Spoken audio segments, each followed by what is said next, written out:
Three bright young men. Many years ago, I was the chief guest at a function. This was held in a hostel for poor students that had been built by a philanthropist. Food and shelter were free, but students had to bear other expenses like tuition and clothing. In my younger days, I have come across many families who would look after students who were economically backward but otherwise bright. They used to help them with their fees or clothing and often with their food as well. In those days, most colleges were located in a larger towns. Many poor students who came to study in these towns used to stay with these families and would be treated as part of the family. The woman of the house considered this a good deed and helped the poor students wholeheartedly. Today, the situation is different. Even smaller towns have schools and colleges, so this custom has disappeared. While I was sitting on the dais, I remembered the past and congratulated the person who had built the hostel. It was a good deed and of great help to many students. The hostel secretary told me about some of the students in the hostel who had secured ranks but had a problem paying their tuition fees. He said, "Madam, this year we have three students from different disciplines who have secured ranks. All of them are from extremely poor families. They have one more year to complete their degrees. What are they studying? One is in medicine, the second in engineering, and the third in commerce. Can I meet them after the function?" The function went on as usual.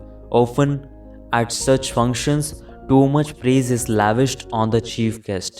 Sometimes, they even make exaggerated and false claims about the chief guest. I feel this unnecessary praising is the highest form of corruption where people are easily fooled, and it encourages those who are praised to develop an inflated opinion of themselves. That's why in the 12th century in Karnataka, the great revolutionary leader Basaveshwara warned in his teaching that praise is like golden gallows. After the function, I met the three poor bright boys whom the secretary had told me about. They were a little puzzled, shy, and nervous. All of them had the same story: father in a small job, unable to make ends meet, a large family back in the village, no land or any other asset. Only sheer determination to excel in studies had brought them here against all odds. I felt sorry for them. There are many parents who struggle to give their children the best of education with tuitions, coaching, and plenty of books. But here were these eager, hard-working students who were struggling to pay their fees. Perhaps Saraswati, the goddess of learning, liked them. "Please call on me in June. I will help you with your fees," I promised. They did not expect this, and I could see the happiness on their faces. As promised, I paid their fees and forgot about the whole incident. Some years later, I was going abroad and wanted to buy a sari for a friend who lived there. I remembered it on the way to the airport and stopped at a sari shop on the way. It was lunchtime, so hardly anybody was in the shop. It was very quiet. I was in a hurry, so I quickly selected a sari that was on display and asked one of the salesmen to pack a similar one and get me the bill. Suddenly, a young gentleman appeared from the back of the shop. He was well dressed, charming, and sophisticated.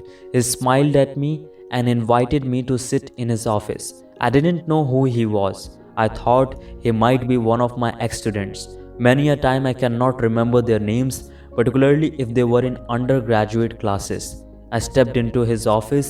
It was well furnished, fresh cut flowers, marble flooring, latest modern artwork on the walls, electronic gadgets, and the whole works. In a nutshell, it was an affluent office. "I am in a hurry to go to the airport. I want the packet immediately," I told him. I opened my purse and gave the money for the sari. I didn't sit down and insisted that I must leave immediately. The young man smiled and said, "Please sit down, ma'am. Your packet will be ready any moment. I wondered when this young man had passed out of our college. Which year did I teach you? I asked, trying to place him in a batch I had taught. No, ma'am, I was not your student, but you know me. Yes, I met you a few years ago in the student hostel. I was unable to remember him. You had come there as a chief guest. He remembered me. I met you with two of my friends. You paid my final year BCom fees. Now I did remember him. He had been one of those bright eyed and nervous young boys, so different from what I saw today. I felt happy. What are you doing now, ma'am? I'm manager and partner in this sari shop. God is very kind. We are doing good business. Where is your family? I'm married and settled here. My two brothers are students and live with me. My two sisters are married. My parents are very happy. By then, my packet had been delivered to me and I got up to leave. He came right up to the car to say goodbye. It was getting late, so I rushed and just made it to the aircraft. As the flight took off, I wanted to ensure the sari was good and opened the bag. I was surprised. There were two saris. I had wanted to buy only one and had paid for only one. And the packet contained not only two saris but also the money that I had paid, along with a small note. Ma'am, the note read, "It was very kind that you paid for my fees without knowing me. Many times I have wondered why you did that. I was a total stranger and not related to you at all. You never expected anything from me. Now I have made it a point to help people who are not related to me without any expectation. This is my small gift to you. It may not be a big thing, but I would like to give it with affection and gratitude. You have changed my life." I was touched by his words and tears filled my eyes. I reached Mumbai. My international flight was delayed due to a technical problem, so I thought I would go and buy some snacks at the Santa Cruz market. While walking on the footpath with a friend, I stumbled and fell down. My foot swelled up. I was worried that it might be fractured. My friend lived in Mumbai, so she took me to a doctor close by. She assured me that though he was a little expensive, he was very good. We went to this doctor in Khar.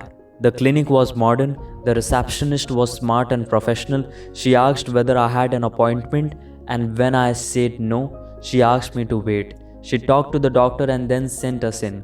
The doctor was young and very confident. I felt at ease. He made me comfortable with his smile. While he was examining my leg, he started a conversation. "Ma'am, I've met you before. You look older now. Where have you met me before?" "I was in a student hostel. You had come there as a chief guest. After the function, I met you with my two other friends." I guessed who he was but wanted to reconfirm. "Where are your friends now?" "One is in Bangalore, a partner in a sari shop, and the other is in the US. "How come you are here?" I explained the reason. By that time, he knew what was wrong with my leg.